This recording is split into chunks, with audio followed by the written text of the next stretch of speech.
आत्मदेव को प्रदान किया। ये राधा वल्लभ जी कौन है? महादेव के ठाकुर जी हैं। इसलिए हम कभी कभी कहते हैं कि महादेव के मंदिर में जाओ, हमारे सोमनाथ महादेव के पास जाओ और जाकर के पहले खूब कह दो ओम नमः शिवाय, खूब कह दो नमः पार्वती पतये हर हर महादेव, खूब जो शिव जी की आराधना करते हो जिस प्रकार से सब कह लो, अपनी पहले पूरे मन की सारी इच्छाएं कर लो। लौटते समय हमारी कही एक बात मान लो, जब आप मंदिर से दर्शन करके लौटो तो अंतिम बार जब देख रहे हो वापस निकलने से पहले, तब एक बार कह दो बोलो श्री राधा वल्लभ लाल की। महादेव प्रसन्न हो जाते हैं। क्यों? उनकी सेवा के ठाकुर जी हैं राधा वल्लभ जी। कथा आती है कि एक बार नारद जी और गरुड़ जी दोनों को अपने ऊपर अभिमान हो गया कि हमसे बड़ा कोई भक्त नहीं है। तो ठाकुर जी ने आज्ञा की कि चलिए एक काम कीजिए। बोले क्या? श्वेत द्वीप घूम के आओ। 7 द्वीप है ना, हम लोग जिस द्वीप में रहते हैं उसको जम्बू द्वीप कहते हैं, ऐसे एक श्वेत द्वीप है। श्वेत द्वीप जाओ और वहां के भक्तों का दर्शन करके आओ। तो श्वेत द्वीप जब नारद जी और गरुड़ जी पहुंचे तो वहां इन्होंने क्या देखा? राधा वल्लभ लाल जी मंदिर में विराजमान हैं, देवादिदेव महादेव सुंदर आरती उतार रहे हैं, घंटे घड़ियाल बजा रहे हैं। कार्तिकेय जी और श्री गणपति जी सुंदर भोग सामग्री उठा उठा करके ला रहे हैं, राधा वल्लभ जी के सन्मुख पधरा रहे हैं। पार्वती जी सुंदर सामग्री सिद्ध कर रही हैं और लाखों की तादाद में वैष्णव खड़े होकर के राधा वल्लभ जी का दर्शन कर रहे हैं। महादेव मुख्य पुजारी बन करके राधा वल्लभ जी की सेवा कर रहे हैं श्वेत द्वीप में। दूर खड़े होकर के नारद जी और गरुड़ जी इसका दर्शन कर रहे थे। जैसे ही आरती पूरी हुई, आरती के बाद कपाट बंद हुए। कपाट बंद होते ही जितने दर्शनार्थी थे सब मूर्छित होकर गिर पड़े। केवल 2 खड़े रह गए। कौन? नारद जी और गरुड़ जी। अब ये दोनों एक दूसरे को चेहरा देखें, ये क्या हुआ? ये सब एक साथ मूर्छित हो गए। सबके पास जाकर के श्वास देखी, नब्ज देखी तो सबके प्राण जा चुके हैं। तो घबरा गए नारद जी, बोले ये क्या हो गया? थोड़ी देर में शंकर जी फिर आए और फिर से जैसे ही कपाट खोले, कपाट खुलते सब पुनः जीवित होके खड़े हो गए। नारद जी ने जाके शंकर जी को प्रणाम करके कहा, भगवान ये कैसी लीला? बोले भैया किसी के प्राण अन्न में बसते हैं, किसी के धन में बसते हैं, किसी की वायु में बसते हैं, किसी के जल में बसते हैं। श्वेत द्वीप के दर्शनार्थियों के प्राण राधा वल्लभ जी में बसते हैं। जब राधा वल्लभ जी सामने होते हैं तो ये जीवित रहते हैं, और जैसे ही राधा वल्लभ जी के दर्शन अनवसर होते हैं इनके प्राण निकल जाते हैं। तब नारद जी का अभिमान भंग हुआ कि मैं भक्त हूं। भैया ठाकुर जी को देखे बगैर मैं तो खूब जीवित रह लेता हूं, मैं कैसा भक्त? भक्त तो ये हैं जो ठाकुर जी को देखे बिना एक क्षण रह ही नहीं पाते, जीवित ही नहीं रहते।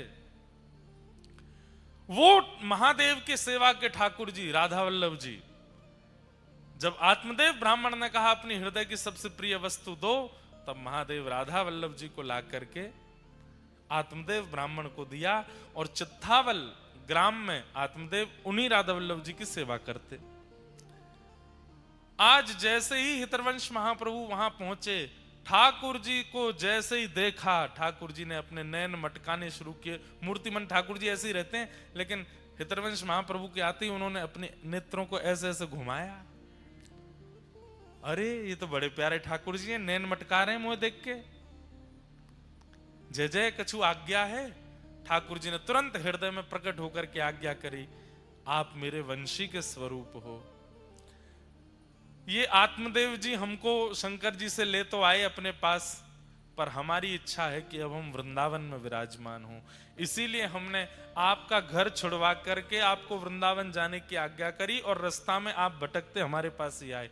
अकेले मत जाओ, हमको लेकर के जाओ वृंदावन। अब सुनिए बात आगे, तो सुनिए ठाकुर जी कैसी लीला करते हैं। तो हितरवंश महाप्रभु बोले चलेंगे आप वृंदावन? बोले हाँ हम तो तैयार बैठे हैं। बोले ये हमारे सेवक हैं पास में, अभी आएंगे बाहर निकल के आत्मदेव, इनसे हमको मांग लेना। और सुनो एक काम और करना है। बोले क्या? इनकी 2 बेटियां, उन दोनों से ब्याह और कर लेना। बोले कि मैं तो विवाहित हूं और अपनी पत्नी आदि सबको छोड़ छाड़ के आया हूं। ठाकुर जी बोले हमारी आज्ञा है, माननी तो पड़ेगी। अब वृंदावन में तुम हमको विराजमान कर दो कि ब्रह्मा सेवा कौन विस्तार करेगा, और ये आत्मदेव जी ऐसे नहीं देंगे हमको, इनकी पुत्रियों से विवाह करना पड़ेगा। तो इतना कह ही रहे थे, इतने में ही आत्मदेव जी आ गए। ठाकुर जी पुनः खड़े हो गए ऐसे। आत्मदेव जी आकर के बोले कहिए भगवान, बड़ी कृपा, आप पधारे। अच्छा, ठाकुर जी भी एक साथ 2 रोल कर लेते हैं। यहां हितरवंश महाप्रभु से क्या कह रहे हैं कि आत्मदेव जी आए, उनसे हमको मांग करके ले जाना, इनकी बेटियों से ब्याह कर लेना। और वहां भीतर आत्मदेव के सामने भी प्रकट हो गए और उनसे कह रहे हैं सुनो, अब हमारी व्रज जाने की इच्छा है, बाहर एक सेवक आए हितरवंश महाप्रभु, इनको हमें प्रदान कर दो। आत्मदेव जी बोले मैं आपके बिना कैसे रहूंगा। ठाकुर जी बोले हम प्रकट होकर दर्शन दे रहे हैं ना, ये दर्शन तुम्हारी स्थिति में सदा रहेंगे। आत्मदेव जी बोले एक और प्रार्थना सुन लीजिए। बोले क्या, मैं आप चले जाएंगे तो मेरी जीविका कैसे चलेगी, मंदिर से ही मेरा घर चलता है, मेरी 2 बेटियां हैं, बेटियों का पिता हूं, कैसे निर्वन, इनका ब्याह आदि करना है, सब कैसे होगा। ठाकुर जी बोले वही तो व्यवस्था हमने कर दी है, बाहर जो आए हैं उनसे अपनी दोनों बेटियों का ब्याह कर दो, और ब्याह करने के बाद भाई बाहर कहीं ब्याह करोगे तो दहेज मांगेंगे, तुमको देना पड़ेगा, इनको दहेज रूप में हमको दे देना, हमको दहेज में दे दो। कैसे ठाकुर जी की लीला, 2 जगह, दोनों जगह आज्ञा कर दी। यहां आत्मदेव जी गए, यहां से हरिवंश महाप्रभु बोले हमको आपसे एक जरूरी बात करनी है। आत्मदेव जी बोले हमको भी बहुत जरूरी बात करनी है। बोले पहले आप बताओ। बोले नहीं नहीं, पहले आप बताओ। नहीं नहीं नहीं, मुझे तो ठाकुर जी ने आज्ञा करी वो बताना है। हाँ तो मुझे भी तो ठाकुर जी ने आज्ञा करी है, मुझे भी वही बताना है। हरिवंश जी बोले तो पहले मैं ही कह दूं। बोले हाँ कह दो। वो ठाकुर जी ने आज्ञा करी है कि राधा वल्लभ लाल जी को वृंदावन जाना है, आप इनको हमें प्रदान कर दो। आत्मदेव जी बोले ये तो हो गई एक आज्ञा, दूसरी आज्ञा क्या करी। हरिवंश महाप्रभु बोले आपको कैसे पता कि दूसरी आज्ञा भी है। बोले क्योंकि यही डिट्टो आज्ञा हमको भी करी है। तो बोले अच्छा तो दूसरी आज्ञा आप बता दो। बोले दूसरी आज्ञा ये करी है ना कि हमारी बेटियों से ब्याह कर लो। हाँ यही बोले हैं। और बोले फिर ये भी बोले हैं कि दहेज में हमको दे दो। कैसे ठाकुर जी हैं, अद्भुत लीला करते। महाप्रभु जी ने दोनों कन्याओं से विवाह कर लिया। उनके नाम कृष्णदासी और मनोहारी दासी, उन दोनों से विवाह किया और दहेज में मिले श्री राधा वल्लभ लाल जी। आप लोग जब वृंदावन प्रकट जो भजन है, वृंदावन प्यारो वृंदावन, उसकी वीडियो देखेंगे, उसमें सूक्ष्म सूक्ष्म आचार्यों के चरित्र दिखाए हैं। उसमें जब आप देखोगे तो आप राधा वल्लभ जी का प्रसंग देखना, आज देखना जाके, कैसे महाप्रभु जी विराजमान होते हैं। अभी जब बधाई पद गावे उस समय अगर कैमरा वाले भैया दिखा देंगे, उसमें जब पद गवे तब वृंदावन प्रकट पद में से वीडियो निकाल के राधा वल्लभ जी के प्राकट्य की, तो बहुत सुंदर वीडियो है। ठाकुर जी बढ़िया बैलगाड़ी में विराजमान भये, दोनों कृष्णदासी और मनोहारी दासी दोनों पत्नियों को विराजमान करके हितरवंश महाप्रभु राधा वल्लभ जी को लेकर के, और इतना ही नहीं खूब धन धान्य दिया, खूब संपत्ति प्रदान की। लाल जी जा रहे हैं वृंदावन, खूब बढ़िया ठाट से विराजेंगे। श्री हितरवंश महाप्रभु ठाकुर जी को लेकर के पहले वृंदावन पधारे, वृंदावन की सीमा पे ही रुक गए। वृंदावन बंधुओं, उस काल में जब राधा वल्लभ लाल जी विराजे थे, उस काल में भय का केंद्र था। क्या था? दिल्ली से आगरा जाने वाले लोग वृंदावन से सोचते थे दिन ही दिन में निकल लो, शाम नहीं होनी चाहिए। क्यों? बड़े बड़े चोर डकैत आदि आदि सब रहते थे वृंदावन। और एक और बात, आगरा से दिल्ली और दिल्ली से भी आगे तक बड़े बड़े जहाज यमुना जी में चलते थे। खूब विशाल स्वरूप था यमुना जी का। तो खूब बड़े बड़े व्यापारियों का व्यापार जहाज के द्वारा, आपके गुजरात में है ना मुंद्रा पोर्ट है और भी हैं, उस समय पर वृंदावन भी एक पोर्ट था, बहुत बड़ी यमुना जी थी, तो जहाज जाते थे बड़े बड़े, और वृंदावन में जो जहाज तनिक रुक जाता था उसको लूट लिया जाता था। ऐसी स्थिति थी वृंदावन की जब राधा वल्लभ जी पधारे। उस काल में श्री हितरवंश महाप्रभु पधारे और आपने आकर के मन में विचार किया कि अब ठाकुर जी को कहां विराजमान करें। तब आप पूरे वृंदावन में घूमे और सब जगह ढूंढते ढूंढते ढूंढते तभी पहुंचे ऊंची ठौर, एक ऊंचा सा टीला था, और यहां के जो वृक्ष वल्लरियां थी वो सामान्य नहीं थी। कैसी थी? वो स्थिर नहीं रहती। जैसे वृक्ष क्या स्थिर रहता है, आपको हटाना पड़ता है, लेकिन जैसे ही आप आगे चलो वृक्ष अपने आप हट रहे हैं, अपने आप रास्ता दे रहे हैं, अपने आप छाया बना रहे हैं। ऐसे मूवेबल वृक्ष थे ऊंची ठौर के। जब हितरवंश महाप्रभु ने उन वृक्षों के कुंजों को देखा, बोले ये बढ़िया जगह, उसी का नाम रखा मदन टेर। और श्री राधा वल्लभ लाल जी को लेकर के श्री हितरवंश महाप्रभु जी ने आज ही के दिन वहां विराजमान किया। बोलो राधा वल्लभ लाल की। एफ ले लो। और जब प्रथम बार श्री हितरवंश महाप्रभु का चरित्र कहा था, तब ठाकुर जी श्री राधा वल्लभ लाल जी के विराजमान के लिए ये एक बधाई प्रकट करके गाई थी। वही बधाई आज गा देते हैं। आप सब लोग भी खूब भाव से राधा वल्लभ लाल जी को प्रणाम करना। हो आयो राधा वल्लभ लाल, आयो राधा वल्लभ लाल, आयो राधा वल्लभ लाल, आयो राधा वल्लभ लाल, हे आयो राधा वल्लभ लाल, आयो राधा वल्लभ लाल। बधाई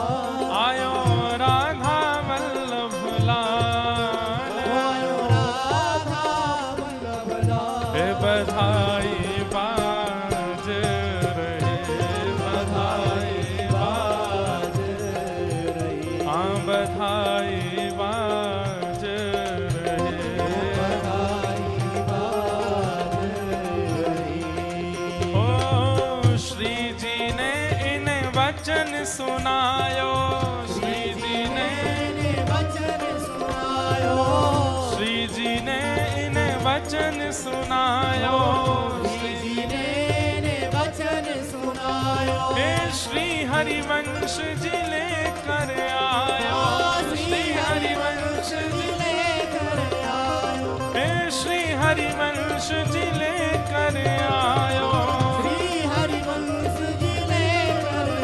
छवि आनंद रूप रसाल, छवि आनंद रूप रसाल, छवि आनंद रूप रसाल, छवि आनंद रूप रसाल। बधाई बाज रहे, बधाई बाज रहे, हाँ बधाई बाज रहे, बधाई आइए। ओ आयो राधा वल्लभ लाल, आयो राधा वल्लभ लाल, आयो राधा वल्लभ लाल, आयो राधा वल्लभ लाल। बधाई बाज रहे, बधाई बाज रहे, बधाई बाज।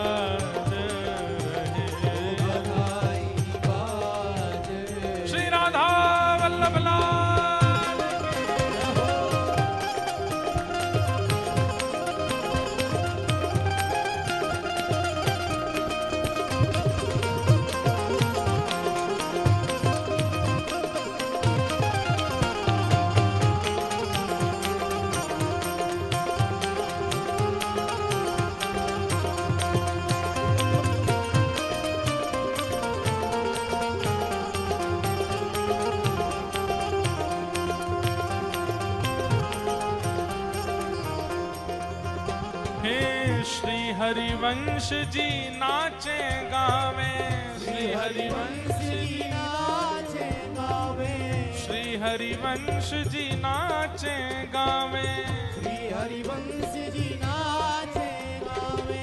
भर भर के बधाई लुटावे, भर भर के बधाई लुटावे, भर भर के बधाई लुटावे, भर भर के बधाई लुटावे। आज मेरे मन में सुबह ही पता चली मुकू, अगर कल भी दिमाग में आगे हो तो कि आज राधा वल्लभ जी को प्राकट्य दिवस है तो हम आज खूब सुंदर बधाई उत्सव करते, पर कोई बात नहीं, कल कथा में ठाकुर जी का प्राकट्य होना ही है तो आज की भी बधाई, कल डबल बधाई मिलेगी आपको। ठाकुर जी के जन्म की भी बधाई, राधा वल्लभ जी के जन्म की भी बधाई।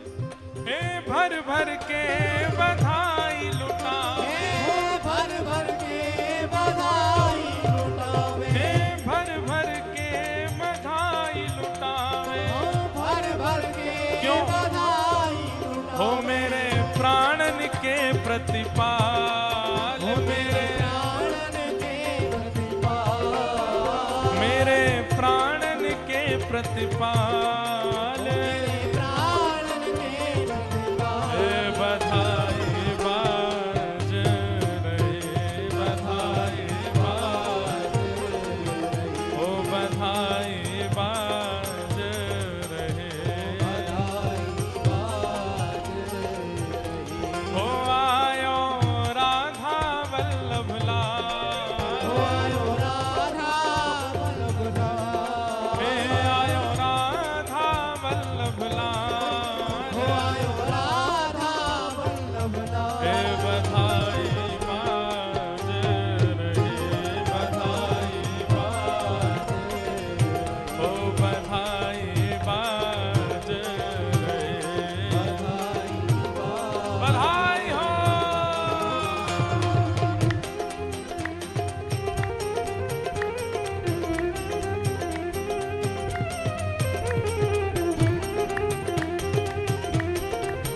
श्री राधा वल्लभ लाल की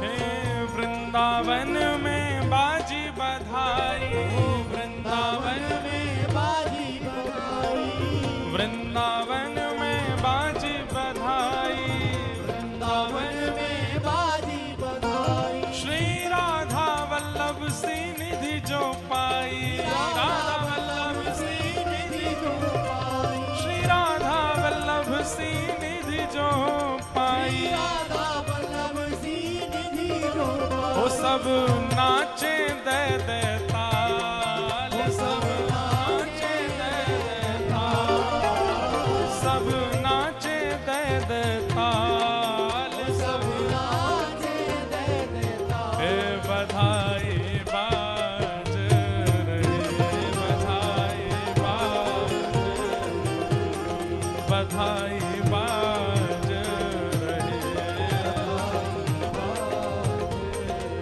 हे आयो, ओ आयो, हे आयो राधा वल्लभ लाल, आयो राधा वल्लभ लाल, ओ पायो राधा वल्लभ लाल, आयो राधा वल्लभ लाल। हे बधाई बाज रहे, बधाई बाज रहे, हे बधाई बाज रहे। और 7 बेर भोग 5 बेर आरती, 7 बेर भोग 5 बेर आरती, 7 बेर भोग 5 बेर आरती, 7 बेर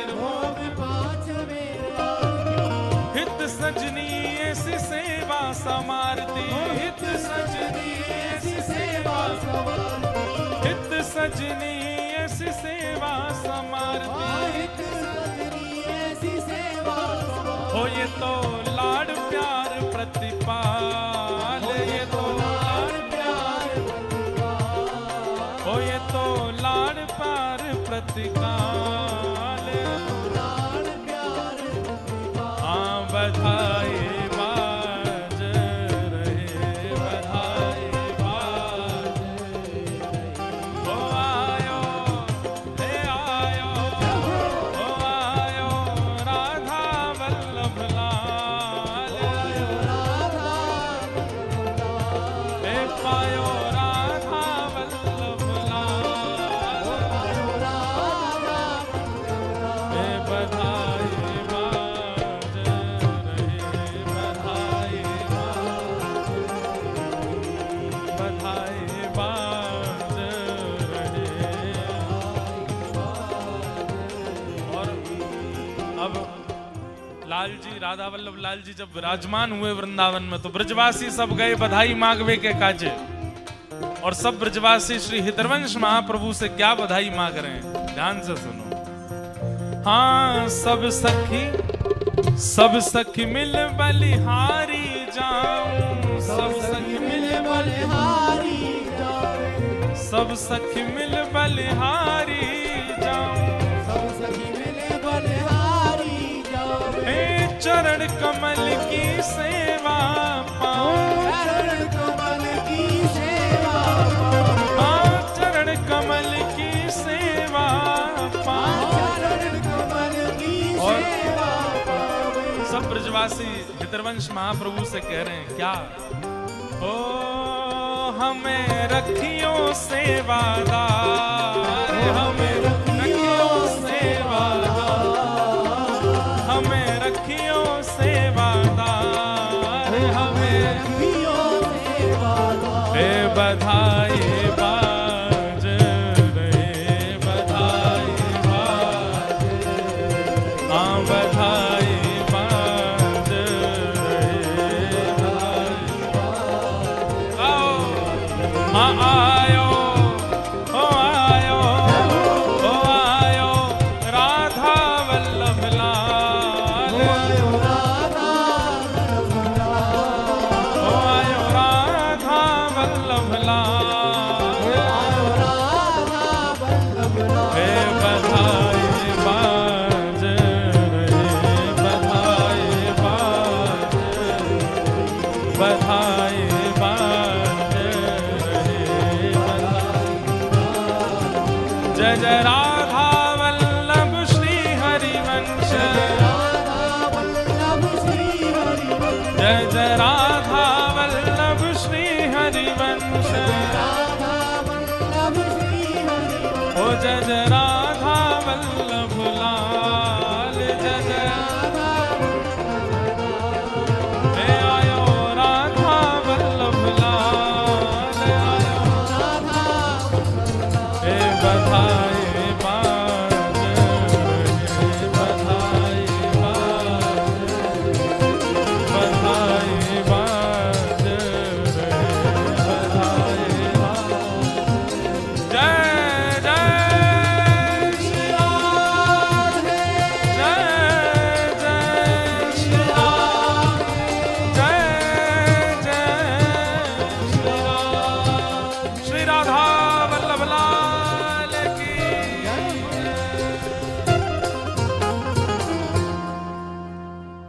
ऐसे हमारे वृंदावन में प्यारे श्री राधा वल्लभ लाल जी विराजमान हुए। आज के उनके पाटोत्सव की पुनः पुनः आप सबको बधाई हो, बधाई बधाई हो, बधाई बधाई हो, बधाई। खूब खूब सबको बधाई। ऐसे प्यारे लाल जी को हम प्रणाम करते हैं। अद्भुत हैं राधा वल्लभ लाल जी, नित्य ब्याहुला होते हैं लाल जी के, नित्य ब्याह करते हैं ठाकुर जी। ऐसे सुंदर सेवा को हम प्रणाम करते हैं। आज के कथा क्रम प्रसंग में प्रवेश करते हैं।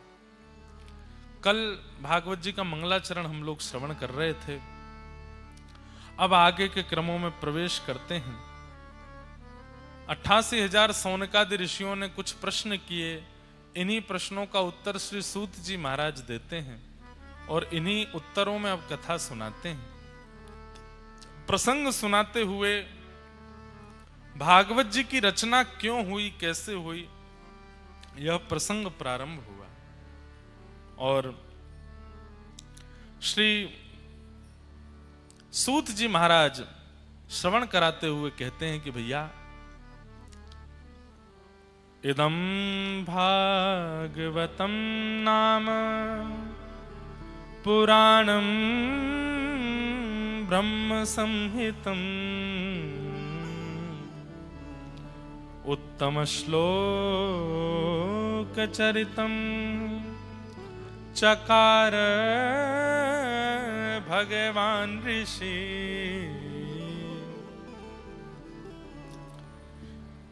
किसी भी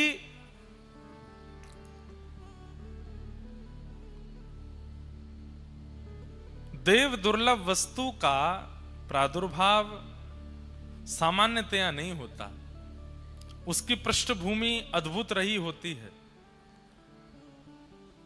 वेदव्यास जी महाराज अब तक 18 उपपुराण और 17 महापुराण लिख चुके हैं,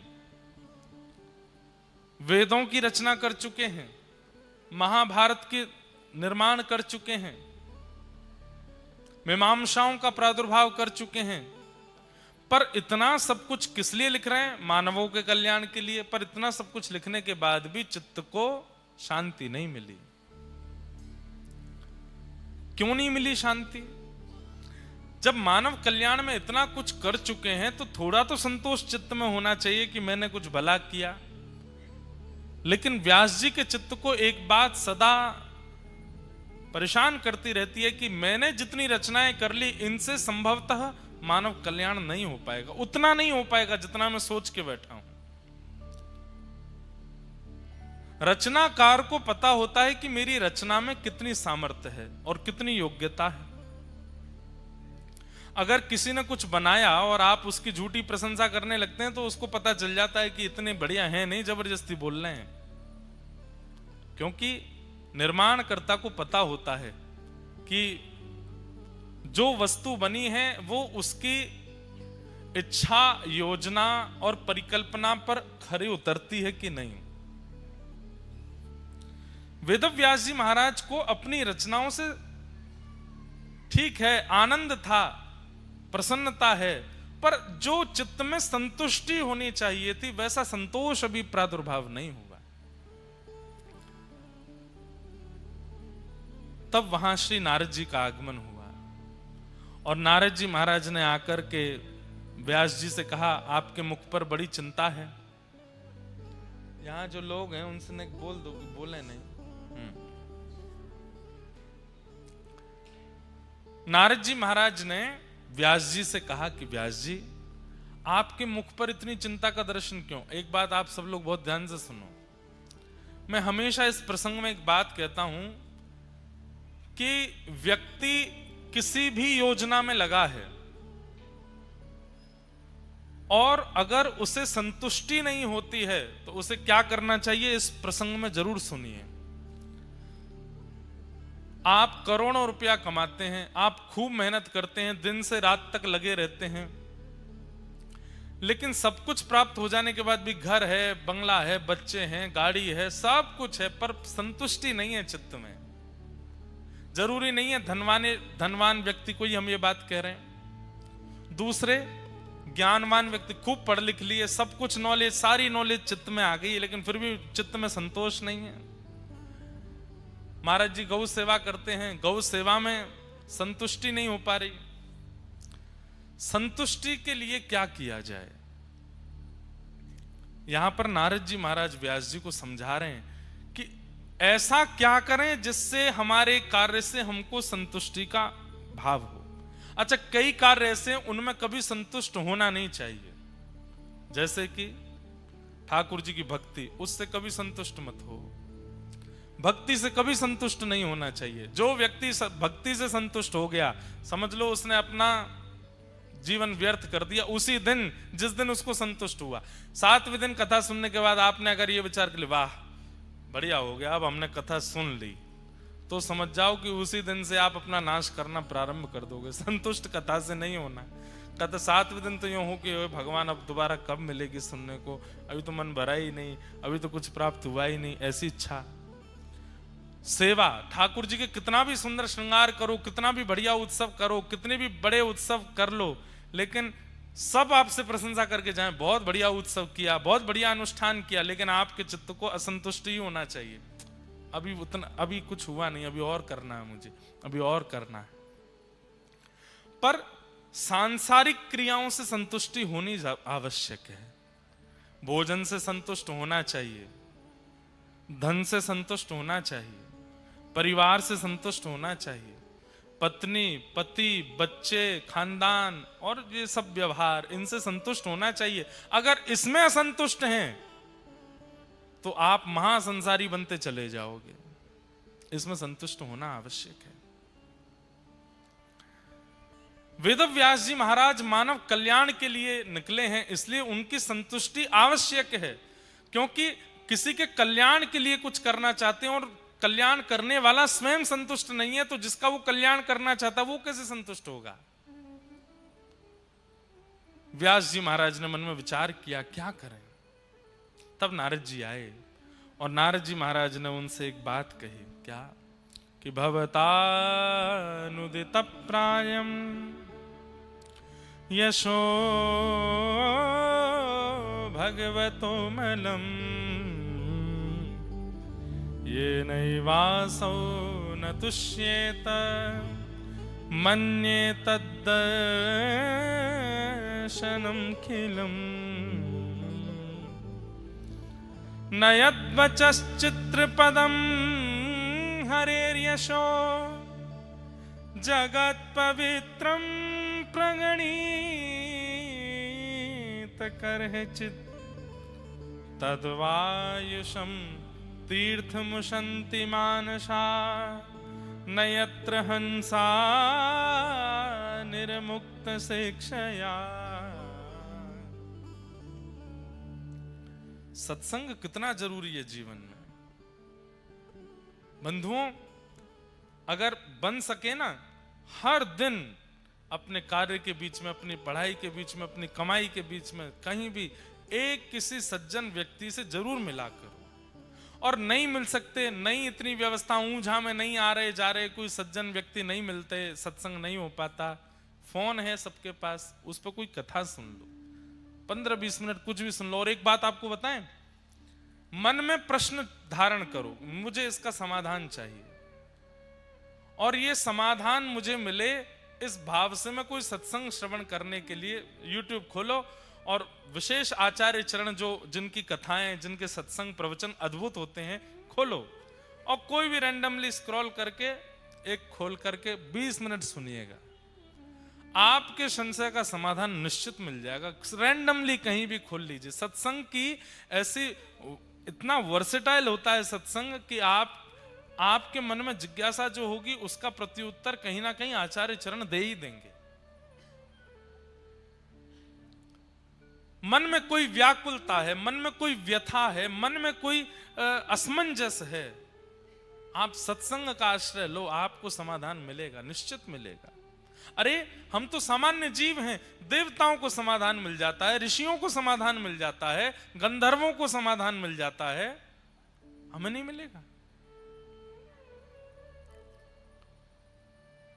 वेद व्यास जी महाराज से नारद जी कहते हैं, व्यास जी आपने जितनी भी रचनाएं की हैं, रचनाओं की संख्या तो बहुत है, क्वांटिटी तो बहुत है, क्वालिटी नहीं है। ऐसा नहीं है कि क्वालिटी नहीं है, पर क्वालिटी में भी, आज हम आपकी फैक्ट्री में घूम रहे थे, वहां पर भी कितने बढ़िया चीज क्वालिटी के बारे में लिखी थी। आपको पता है, हम लोग जो खाते हैं, बाजार से जो वस्तु मिलती है, उसकी भी क्वालिटीज अलग अलग होती हैं।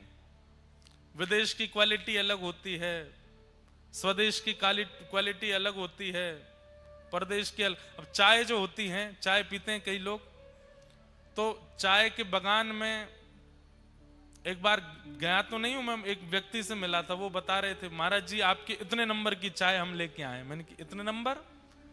वो बोले नंबर होते हैं चायों में, तो प्रथम श्रेणी का जो सबसे बढ़िया वाली होती है वो विदेश जाती है। मैंने कहा अच्छा, और मध्यम वाली? बोले मध्यम वाली जो होती है वो अपने प्रयोग में आ रहती है, हमारे घर वालों के रिश्तेदारों के प्रयोग में। और मैंने कि सबसे थर्ड नंबर वाली? बोले वो सब जगह दुकानों पे जाती है। मैंने वाह भाई, सब जगह क्वालिटीज होती हैं। बोले आपने जो ग्रंथ लिखे हैं ये भी प्रथम द्वितीय तृतीय 3 श्रेणियां हैं। आपने जो ग्रंथ लिखे हैं, जितना भी रचना आपने की है, वो अभी प्रथम श्रेणी की नहीं की है। बोले मतलब द्वितीय श्रेणी के लोग, सामान्य श्रेणी के लोगों का उद्धार इससे हो जाएगा, पर प्रथम श्रेणी के लोगों का नहीं हो पाएगा। क्यों? कारण क्या है?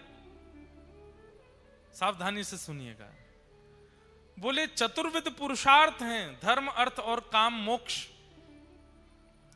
आपने चारों का समन्वय किया है सब जगह।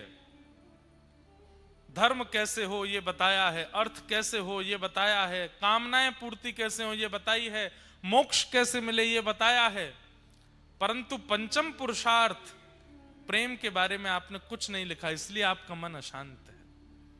बहुत ध्यान से सुनो। हम लोग सब 4 कार्यों में ही रहते हैं, धर्म अर्थ काम और मोक्ष। सुबह उठने से रात्रि सोने तक, रात्रि सोने से सुबह उठने तक भी हम लोग केवल 4 क्रियाओं में ही रहते हैं, धर्म अर्थ काम मोक्ष। स्नान करना धर्म है, वस्त्र पहनना धर्म है, तिलक लगाना धर्म है, व्यापार पे जाना धर्म है, सब धर्म। अब ये धर्म करते हैं, इसके बीच में हमारी कामनाएं हो जाती हैं। क्या कामना हो गई? फेफड़ा खाना है, क्या फाफड़ा खाना है, फाफड़ा खाना है, और क्या खाते हैं? खांड भी खानी है। एक वो आपके ऊंझा में क्या प्रसिद्ध मिलता है? छैना जी का, नहीं एक मिनट रुको, छैना जी का क्या? गोटा। भाई देखो, हमारे गुजराती भाई बहन आप सब लोग बहुत अच्छे हो। उत्तर भारत में अगर किसी को हंसी नहीं आ रही हो तो गुजराती व्यंजनों के नाम बोलने लग जाओ, वो अपने आप हंस जाएगा। छैना जी का गोटा। अब ऐसा लगता है कि कोई गोटी है उसको तल देते होंगे, गोटा बन जाता होगा। छैना जी का गोटा।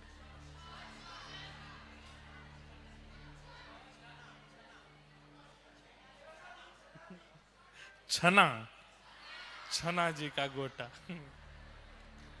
हमने सुना है कि गुजरात के लोग जब नाथद्वार जाते हैं, माउंट आबू जाते हैं या वापस अहमदाबाद जाते हैं तो ऊंझा वही खाने रुकते हैं, क्या? गोटा।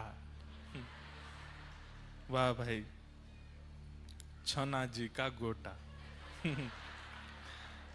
तो बढ़िया है, हमें भी थोड़ा स्वाद तो कराना कैसा है। तो सुनिए, जहां बात चल रही है वहां आ जाओ। अभी तक तो पता था फाफड़ा, ढोकला, खांडवी, खमन होता है, और है वो, अरे सब पता है। अब तो गोटा आ गया नया, बढ़िया है। थेपला, वाह। मन हो रहा है कि कथा विश्राम करके प्रसाद ही पालें, बढ़िया आज। तो धर्म हम सब करते हैं, अपने कार्यों के लिए जाते हैं, कोई बिजनेस करता है, कोई जॉब करता है, कोई मंदिर में बैठते हैं, पुजारी जी बनते हैं, कोई हस्तरेखा देखते हैं, एस्ट्रोलॉजर हैं, कोई प्लेन उड़ाता है, कोई रेल चलाता है, कोई गाड़ी चलाता है, सब धर्म कर रहे हैं। हमारा जीवन का प्रथम मूल्य आप देखेंगे, इन चारों से बाहर जाते ही नहीं हम। सबसे पहला धर्म, इसके बीच में अर्थ। धर्म से हमें पैसा कमाना है, फ्री फोकट में तो कोई कुछ नहीं करता, अपना घर चलाना है, घर बनाना, गाड़ी खरीदना, सब धर्म अर्थ। धर्म करते हैं अर्थ की प्राप्ति के लिए। इसी बीच में आ जाता है काम। कामना हो जाती है। क्या कामना हो जाती है? ये खाना है, ये पीना है, ये पहनना है, ये ऐसे करना है, मतलब ये कामनाओं की पूर्ति करने लगते हैं। धर्म अर्थ काम, और इन तीनों को करते करते पूरा जीवन निकाल देते हैं। धर्म अर्थ काम, धर्म अर्थ काम, धर्म अर्थ काम, और जैसे ही दांत गिर जाते हैं, आंखों पे जाला पड़ जाता है, नाक से नाला बहने लगता है, लाठी से चलने लग जाते हैं, फिर एक ही कामना रह जाती है, अब मोक्ष मिल जाए। धर्म अर्थ काम और मोक्ष, इन चारों के अलावा पांचवा हमारे पास कोई काम नहीं है। हम इन चारों में ही घूमते रहते हैं, लेकिन संतुष्टि नहीं होती। कितना भी धर्म कर लें, मतलब कितनी भी मेहनत कर लें, कर्म करके संतुष्टि नहीं होती। बड़ी बड़ी फैक्ट्री बना ली, बड़े बड़े व्यापार कर लिए, खूब टर्नओवर कर लिया, साल में नंबर 1 पे नाम आ गया, लेकिन फिर भी संतुष्टि नहीं होती चित्त को। भारत के 10 सबसे धनवान व्यक्तियों से कभी मिल लीजिए, क्या वो संतुष्ट हैं? ना, संतुष्ट नहीं। इतना पैसा आता है फिर भी संतुष्ट नहीं है। इतना धन कमाने वाले, धर्म करने वाले, संतुष्ट नहीं। कामनाओं की पूर्ति करने वाले लोग, ऐसे ऐसे लोग रहते हैं हमारे भारत में और हमारे देश में, जो सुबह का नाश्ता अगर मन कर गया कि बेंगलोर की इडली खानी है, तो फ्लाइट पकड़ के बेंगलोर जाते हैं, वहां इडली खा लेते हैं। दोपहर में मन हो गया बड़ा पाव बंबई का खाना है, तो बंबई की फ्लाइट पकड़ के बंबई में बड़ा पाव खाते हैं। रात्रि में मन हो गया दुबई में जाके भोजन करना है, तो दुबई पहुंच के भोजन करते हैं, रात्रि का सो जाते हैं। ऐसे ऐसे शौकीन लोग भी हैं, पर उनसे जाके पूछिए संतुष्ट है? संतोष है चित्त को? संतुष्ट नहीं। पर आओ हमारे वृंदावन, द्वार द्वार जाकर के मधुकरी मांग करके पाने वाले बाबा, श्री राधा श्री राधा श्री राधा, युगल नाम सो नेम जपत नित कुंज बिहारी। कुंज बिहारी श्री हरदास नाम जप करवे वाले बाबा से कहो, बाबा रूखी रोटी पाओ, छिलका वाली दाल से भोजन करो, कभी कछु नाम ले, चंदन लगाओ, रज में लोटे रहो, संतुष्ट हो। बोले हम ते बड़ो संतुष्ट कोई नहीं, हमसे बड़ो आनंद में कोई नहीं, हम ते ज्यादा सुखी कोई नहीं, हम ते ज्यादा प्रसन्न कोई नहीं, हमसे ज्यादा सुख में कोई नहीं है। अरे आपके पैरों की एड़ियां फट गई परिक्रमा करते करते, शरीर की स्थिति ऐसी जर्जर होती जा रही है, बाबा फिर भी कह रहे हो संतोष है? बोले क्यों? हाँ, हम बहुत संतुष्ट हैं, बहुत संतुष्ट हैं। वास्तव में बंधुओं, इंद्रियों को जागृत करने वाला असंतुष्ट हो जाता है, और इंद्रियों की इच्छाओं को सूक्ष्म कर देने वाला परम संतुष्ट हो जाता है, परम संतोषी हो जाता है। पर यहां पर नारद जी की मानो तो नारद जी क्या कह रहे हैं? केवल कोरा धर्म करे, कोरा अर्थ कमावे, कोरा कामनाओं की पूर्ति करे और कोरी मोक्ष की प्राप्ति करना चाहता हो, ऐसा व्यक्ति सदैव असंतुष्ट रहेगा। तो बोले कोरे की जगह क्या करे?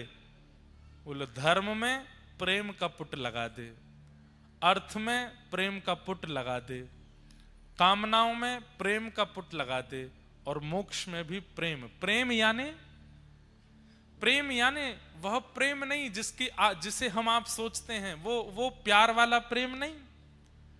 श्री प्रिया प्रियतम के नित्य विहार का प्रेम, श्री उमा पार्वती जी के नित्य विलास का प्रेम, श्री जानकी रमन श्री राम जी के नित्य विहार का प्रेम, भक्ति का प्रेम धर्म में है, अर्थ में है, काम में है, मोक्ष में है, तो व्यक्ति संतुष्ट हो जाएगा।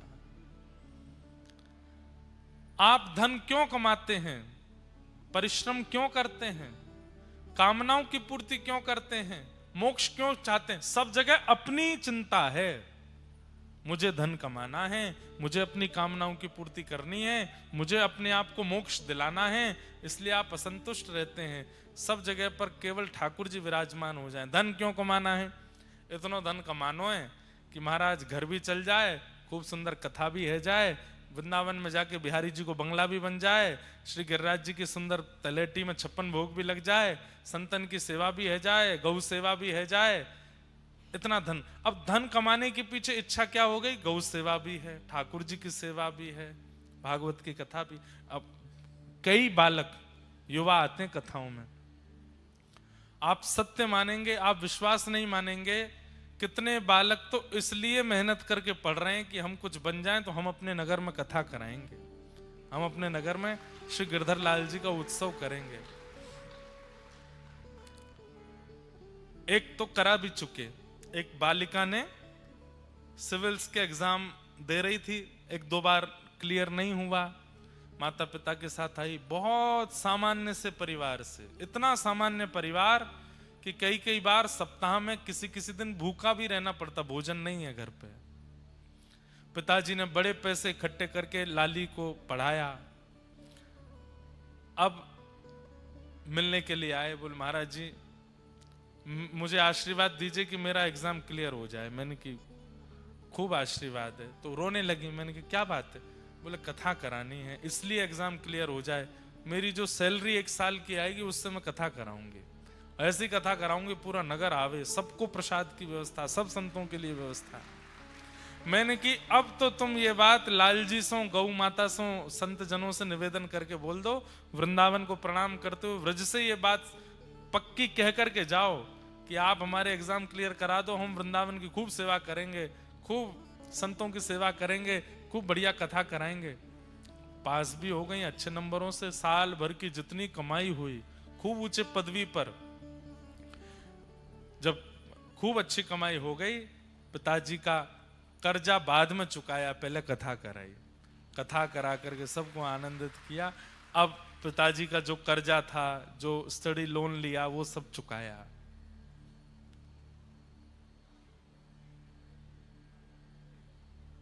एक बालक साइंस का स्टूडेंट, अब उसको कथा से ऐसी रुचि हो गई, अब पढ़ने लिखने का मन नहीं, वृंदावन में रहना है, वृंदावन में रहना है।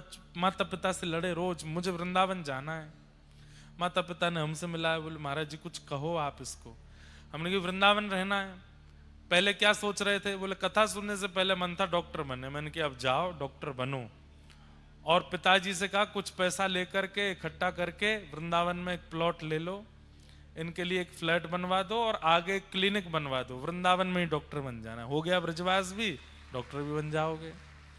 और मैंने कहा सबसे तो खूब मोटी फीस लेना देखने की, चिकित्सा करने की, लेकिन कोई ब्रजवासी आ जाए, कोई संत आ जाए, कोई महापुरुष आ जाए, उनसे 1 रुपया मत लेना, उनकी फ्री में सेवा भी करो, डॉक्टर भी बन जाओ। अब वो बालक डॉक्टर बन गए, वृंदावन में रहते हैं, खूब प्रेम से सेवा करते हैं ठाकुर जी की। मतलब आपके धर्म, अर्थ, काम और मोक्ष चारों में अगर प्रेम विराजमान है, सेवा विराजमान है, ठाकुर जी की भक्ति विराजमान है, तो आपसे बड़ा संतुष्ट कोई नहीं है।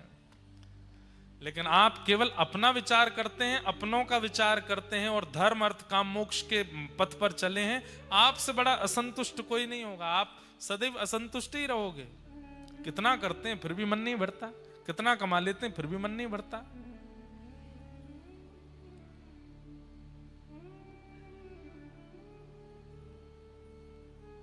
इसलिए अपनी प्रत्येक क्रिया में अब ठाकुर जी को विराजमान कर लो।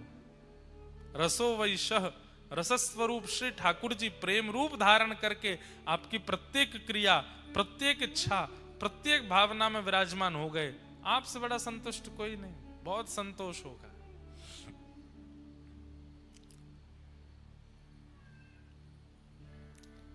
नारद जी महाराज व्यास जी को समझा रहे हैं, व्यास जी धर्म, अर्थ, काम, मोक्ष चारों की व्याख्या आपने सारे पुराणों में की है, पर कहीं भी प्रेम का पुट नहीं लगाया, इसलिए आप असंतुष्ट हो। आपने अपने ग्रंथों में योगेश्वर कृष्ण को योगेश्वर दिखाया, आपने अपनी रचनाओं में प्रभु श्री कृष्ण को विराट दिखाया। आपने अपनी रचनाओं में ठाकुर जी सहस्त्र मुख वाले हैं, सहस्त्र हाथ वाले हैं, सहस्त्र चरण वाले हैं, उनकी अद्भुत अद्भुत महिमाओं का आपने वर्णन किया है। लेकिन वही ठाकुर जी कितने प्रेमी हैं ये आपने नहीं बताया, इसलिए आप असंतुष्ट हो।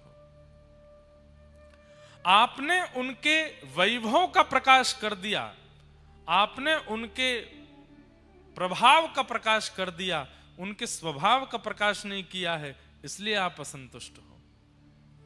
किसी भी ग्रंथ में आपने ये वर्णन किया कि व्रज में ठाकुर जी कैसी लीला करते हैं, गोपियों के साथ कैसा विहार करते हैं, अपने मधुमंगल, श्रीदामा, तनसुका, मनसुका जैसे सखाओं के संग ठाकुर जी कैसी लीला करते हैं?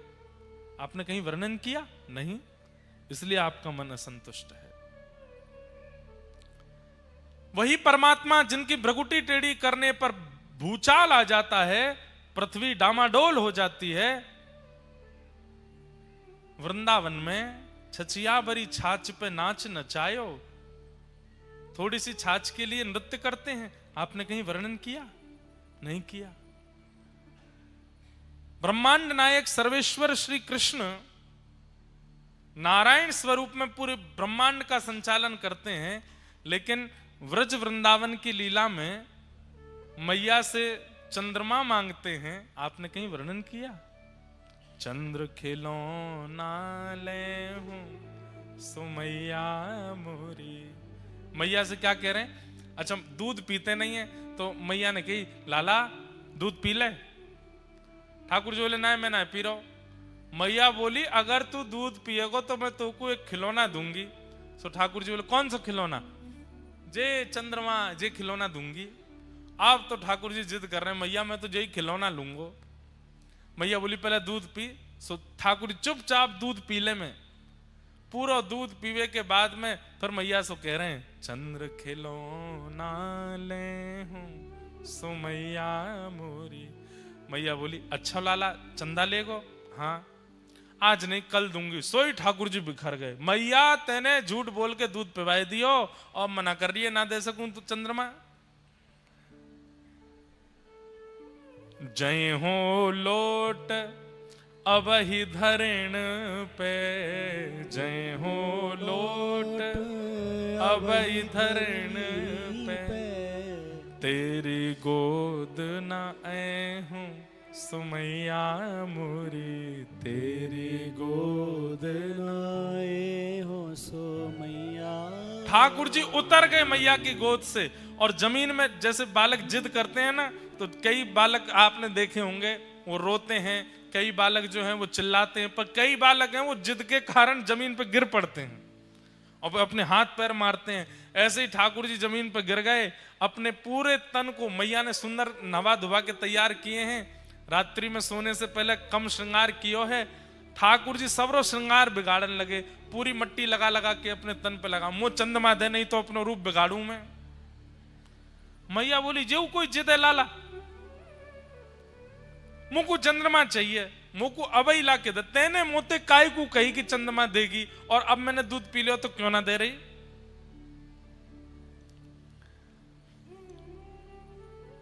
मैया बोली अच्छा लाला आ गयो चंद्रमा आ गयो। सो मैया ने कहा कि खिड़की पे एक परात रख दई, वहां में जल भर दियो। सो चंद्रमा को प्रतिबिंब आ गयो, चंद्रमा वहां में दिखन लगो। सो मैया ने गोद में लाल जी लिए, देखी आगो चंद्रमा। ठाकुर जी मैया जी हमारे कमरा में आ गो? बोले हाँ। अच्छा मैया जाए तो कह दे मेरे पास आ जा। मैया बोली देख तू छेड़ा मत, भग जाएगा नहीं तो। ठाकुर जी नहीं छेड़ूंगा। देखते देखते देखते ठाकुर जी को क्या चंगाई, जोरते हाथ मारो, सोई पानी छलक गयो, चंद्रमा तो गायब। फिर से रोने लगे मैया तू मुझको बावड़ो बनावे हैं या परात में जल भर के मोते यूं कह रही है चंद्रमा आएगो?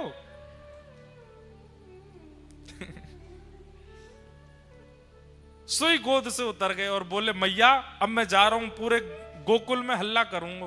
मैया बोली कहा हल्ला करेगो?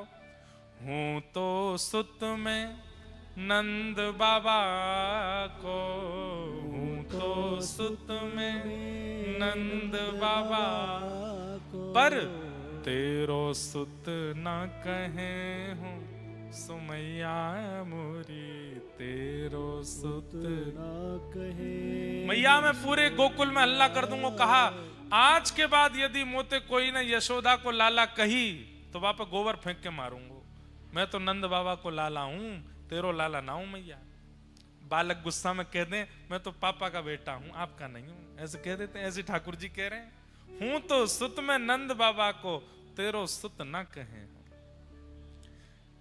जैसे ही ठाकुर जी ने कही कि मैं नंद बाबा को लाला हूं, तेरो लाला ना हूं, मैया को हृदय करुणा से भर गयो। मैया अरे मेरो लाला, इतकू आजा, इतकू आजा, मेरी सुन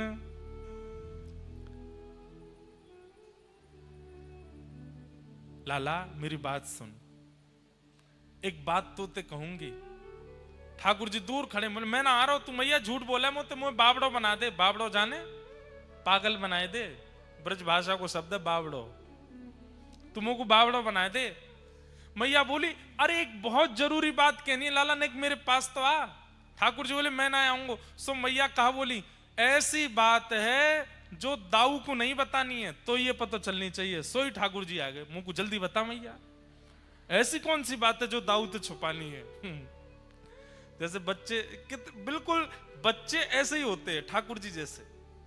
बच्चों को भी बुलाओ, नहीं आवे तो उनसे को सुन तेरी बहन को बता दूंगी, नहीं तो तू नहीं आएगा तो तुरंत आ जाएगा। अच्छा मुझे बताओ, मुझे क्या बात है। तो ऐसी मैया ने कही ऐसी एक बात है लाला, दाऊ को नहीं बतानी है, तो को पता चलनी चाहिए। सोई ठाकुर जी आ गए, गोदी में बैठ गए। मैया जल्दी कह दे मेरे कान में, कहा बात है। बोले चंद्रमा तू सुंदर, चंद्रमा तू गोरो, चंद्रमा तू ज्यादा आकर्षक, तो कु नई दुल्हनिया ले हूं।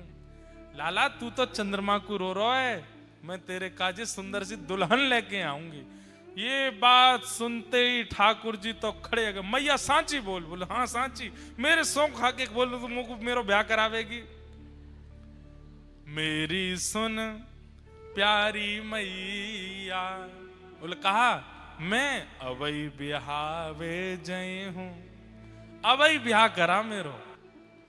अब तो ठाकुर जी फिर रोने लगे। मैया बोली मैंने कहा कि हो, या तो बढ़िया तो चंद्रमा ही है, तो वाके काजे रो, अब रोन लगो। बोले कहा मेरो ब्याह कराओ, अब ही ब्याह कराओ। अब तो कभी गोबर में लोटे, कभी जमीन पर लोटे, मैया मैं अब ही ब्याह करूंगा। रात भर नहीं सोए। मैया बोली लाला तू तो बला को इतना उद्यमी है, कहा बताऊं तेरे।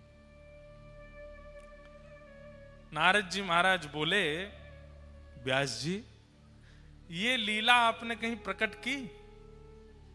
वे तो व्यास जी बोले नहीं ये लीला तो मैंने प्रकट नहीं की। तो फिर मन को संतोष कैसे मिले?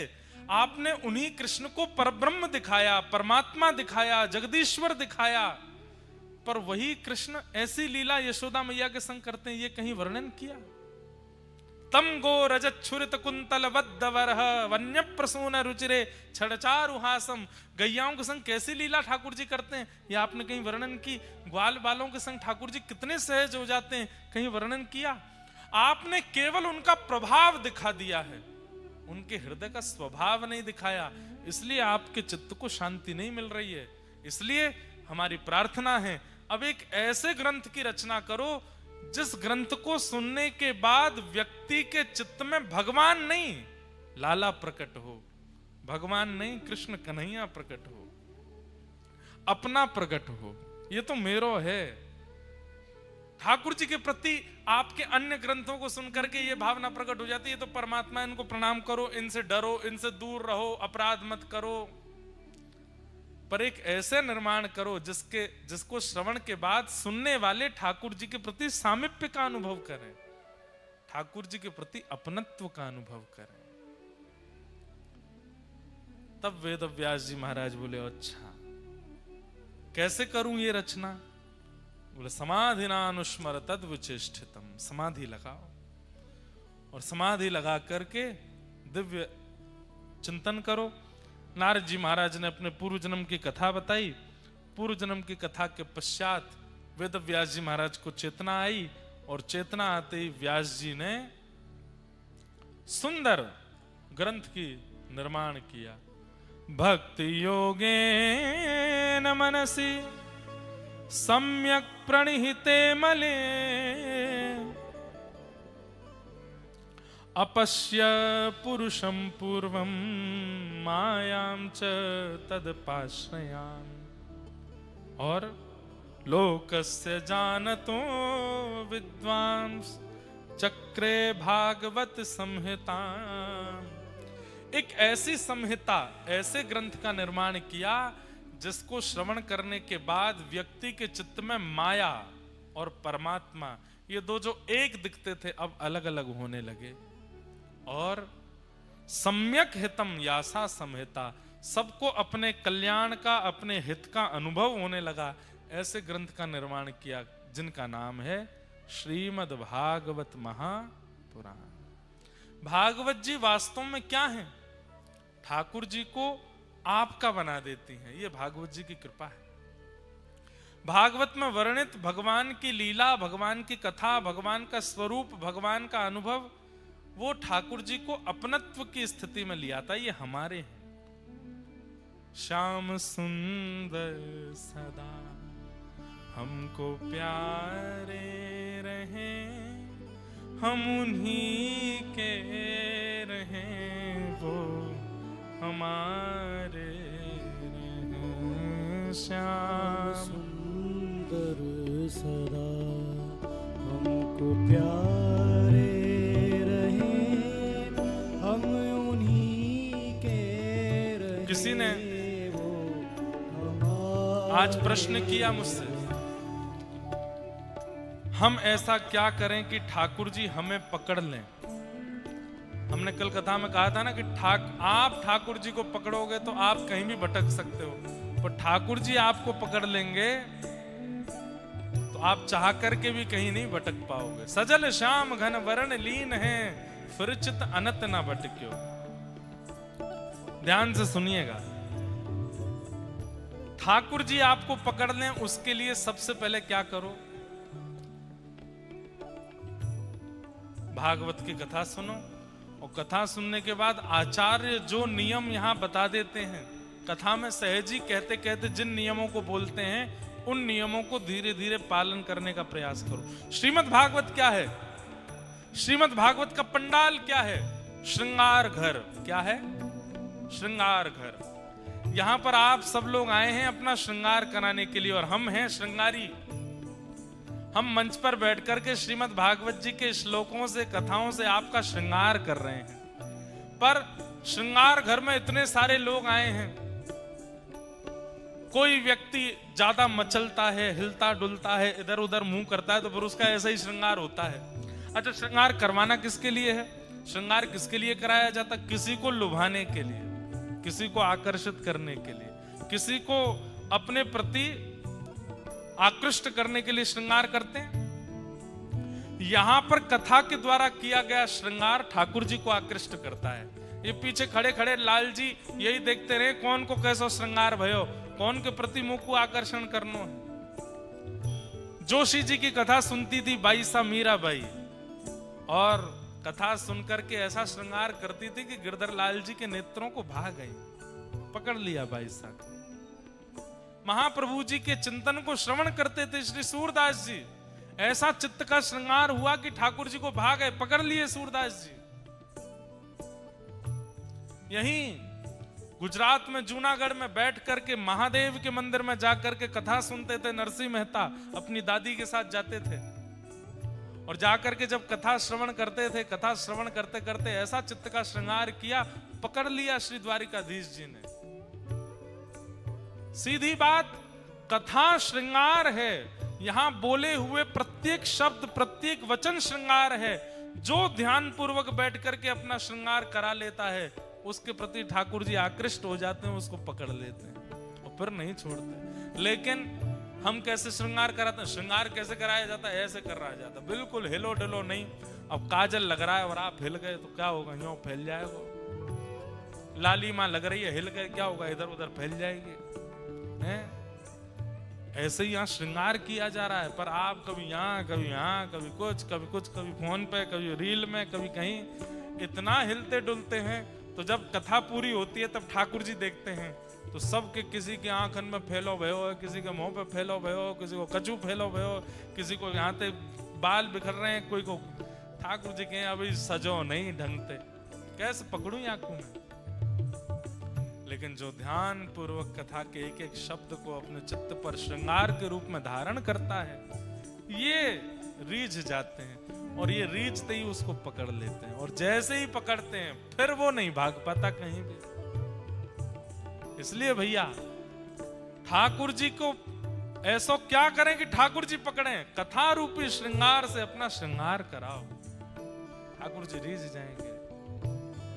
हम उन्हीं के रहे वो हमारे रहे हो, हम उन्हीं के रहे वो हमारे रहे। जिस डगर से मुरलिया की धुन आएगी, जिस डगर से मुरलिया धुन आएगी, जिस डगर से मुरलिया की धुन आएगी, जिस डगर से मुरलिया धुन आएगी, उस डगर पे उमरिया ये कट जाएगी, उस डगर पे उमरिया कट जाएगी, उस डगर पे उमरिया ये कट जाएगी, उस डगर पे उमरिया कट जाएगी, हे उस डगर पे उमरिया ये कट जाएगी, उस डगर पे उमरिया कट जाएगी, उनकी तस्वीर मन में बनाए रहे, हम उन्हीं के रहे वो हमारे रहे। श्याम सुंदर सदा हमको प्यारे रहे, हम उन्हीं के रहे वो हमारे रहे। हम उन्हीं के रहे वो हमारे रहे, हम उन्हीं के रहे वो हमारे। राधा रमण लाल की।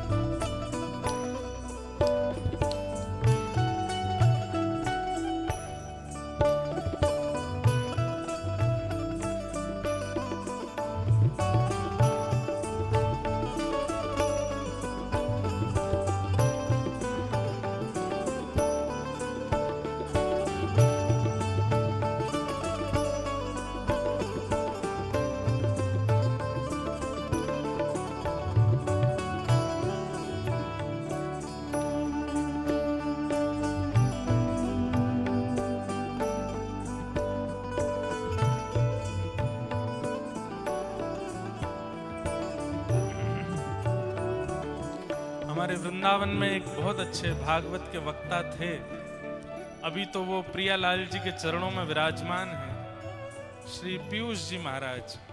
उनका ये पद है, उनकी रचना का ये पद है।